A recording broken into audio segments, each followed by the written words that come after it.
రాష్ట్ర ఉద్యోగులపై మాజీ మంత్రి హరీష్ రావు చేసిన వ్యాఖ్యలను టీపీసీసీ అధికార ప్రతినిధి ఫిఆర్జీయూ వ్యవస్థాపకులు అధ్యక్షులు హర్షవర్ధన్ రెడ్డి ఫైర్ అయ్యారు. అయితే హరీష్ రావు వ్యాఖ్యలను ఖండిస్తూ ఉపాధ్యాయ సంఘాలు చేపట్టిన నిరసనకు మద్దతు తెలిపారు. హరీష్ రావు ఉద్యోగాలను కించపరచడం సిగ్గుచేటంటున్న హర్షవర్ధన్ రెడ్డితో regional coordinator Satyanarayana face to face. TPCC అధికార ప్రతినిధి పీఆర్టీయూ వ్యవస్థాపక అధ్యక్షులు హర్షవర్ధన్ రెడ్డి గారు ఆదిలాబాద్కు వచ్చారు.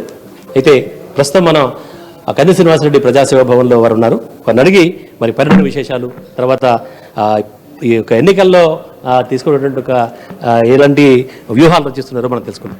వెల్కమ్ అండి ఆదిలాబాద్కి. మీకు చెప్పండి, ఈ ఆదిలాబాద్ టూర్ విశేషాలు ఏంటి? అంటే పీఆర్టీ తెలంగాణ ఉపాధ్యాయ సంఘాన్ని విస్తరించడంలో భాగంగా నిర్మల్, ఆదిలాబాద్, ఇవాళ నిజామాబాద్, కామారెడ్డి జిల్లాల పర్యటన చేస్తూ ఉన్నాము.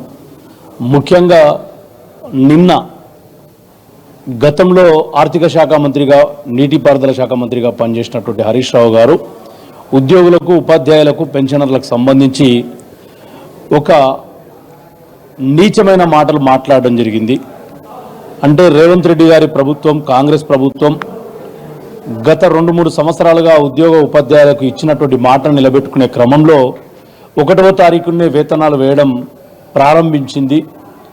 మరి ప్రారంభించినటువంటి ఈ కార్యక్రమం వల్ల ఉద్యోగ ఉపాధ్యాయ పెన్షనర్లు ఎక్కడ కాంగ్రెస్కు దగ్గరవుతారని ఒక అక్కస్సుతో నిన్న పూర్తిగా హరీష్ రావు గారు నీచమైన మాటలు మాట్లాడినారు.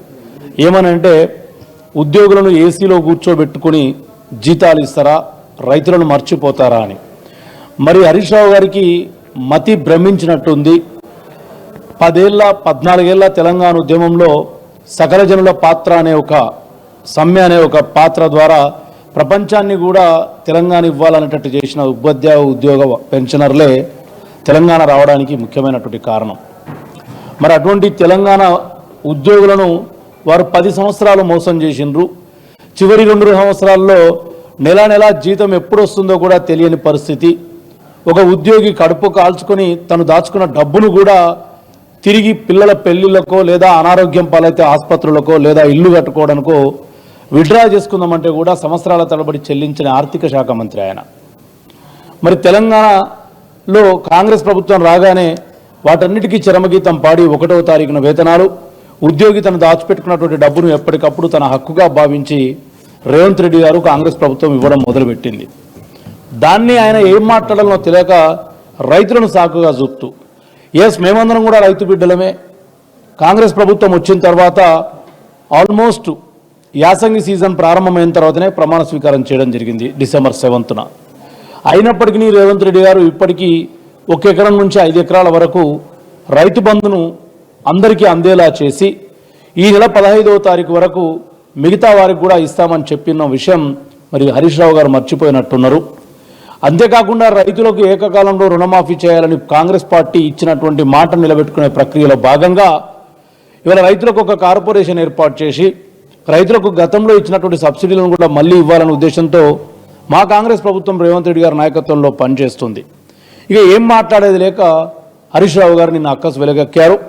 దానికి నిరసనగా పీఆర్టీ తెలంగాణ ఉపాధ్యాయ సంఘం రాష్ట్రంలో ఉన్నటువంటి 33 జిల్లాలు అక్కడక్కడ ఇవాళ సెలవు దినం కాబట్టి మా పీఆర్టీ తెలంగాణ నాయకులు కానీ, కార్యకర్తలు కానీ, ఉపాధ్యాయులు కానీ వారి నివాసం ఉంటున్న స్థలాల్లో దిష్టిబొమ్మ దగ్ధం కార్యక్రమం చేపట్టడం జరిగింది.